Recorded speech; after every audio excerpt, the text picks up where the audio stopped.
If you've ever felt a pain that doesn't fade even with time, then this story is the reflection of your heart. Because sometimes, the wound that breaks you is the very thing that builds you again. In the American state of Arizona, in a forgotten village where the dirt roads turned orange by evening and the wind passed between dry trees like old prayers, there lived a young man. His name was Ryan Harper. Once, his life was full of laughter. A small farm, a loving wife named Elena, and an old father whose advice was as firm as a ranger's hand, but soft from the heart. His father often said, "Son, the land bears fruit only when you ask it for patience, not for power." But fate was not ready to let him keep that peace. One night, when black clouds thundered across the sky and dogs barked in the roar of the wind, a terrible storm came, a tornado that destroyed the entire area. Ryan's fields, the fences, the trees, all were blown away, and when everything finally stopped, he stood there in the dust, his eyes open, but his dreams dead. Elena's body was found under the wreckage, and his father's old well, the very lifeline of their home, was now nothing but a pit filled with dirt. Days turned into weeks. Ryan stopped eating, stopped speaking. Every morning he sat beside the well's edge, staring at the empty sky. "Why me, God?" he would whisper softly, as if someone might answer. But the wind stayed silent. At first, people pitied him. Then they began avoiding his path. Some said he's gone mad. Others said he's cursed. But Ryan wasn't mad. He was simply broken. One evening, as the dusk melted slowly into the color of dust, a traveler's truck stopped in the middle of the village. Out stepped an old man, a face full of wrinkles, but eyes full of light. Without pausing, he said in a rich, calm voice, "Son, life's desert burns those who fight it, but shapes those who learn to walk with it.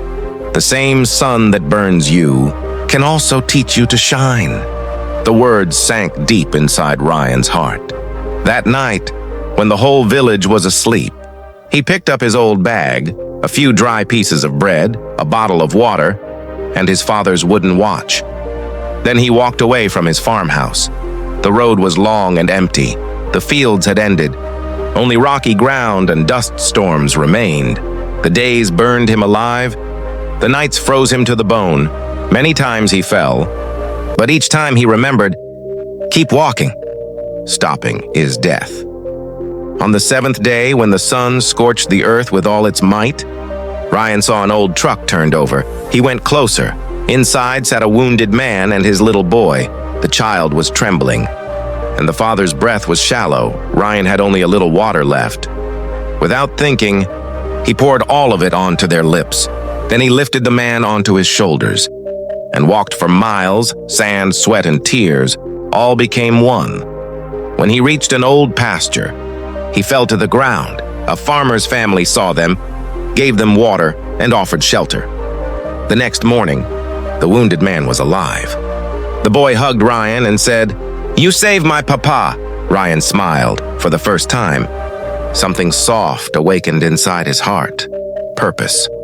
Before leaving, the man said, "Son, you gave half your life to save mine. Remember, pain is not punishment. It's the hammer of life that forges you into steel."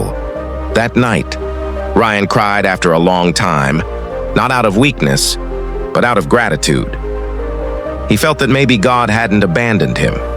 He was just preparing him. Weeks passed. Ryan kept walking, through forests, through valleys, through burning soil. Mirage-like moments came to mislead him. Loneliness tore through his heart. Then one night, the sky black. The wind wild, a massive storm rose again. Trees bent.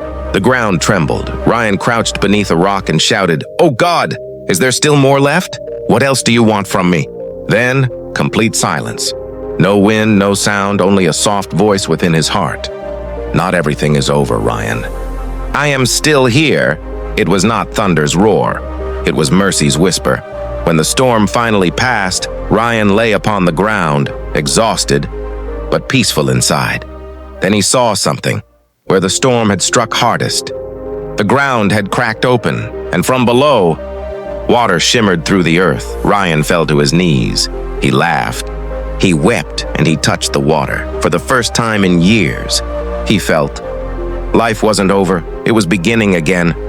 Months later, he built a small hut near that spot. Travelers began to come, to drink water to rest their hearts. Gradually, a small settlement grew around it. People started calling it Harper Spring, the spring that was born of patience. When someone asked, "How did you find it?" Ryan would smile and say, "I didn't find it. The storm showed it to me." Some storms in life don't come to destroy you. They come to transform you. And sometimes, the very thing that breaks you is the thing that sets you free. Ryan spent the rest of his life in gratitude, not because the pain had ended, but because the pain had become strength. In the end, the lesson is simple. Your pain is not your enemy. It is your teacher. Every scar hides a strength that is waiting for you to rise again.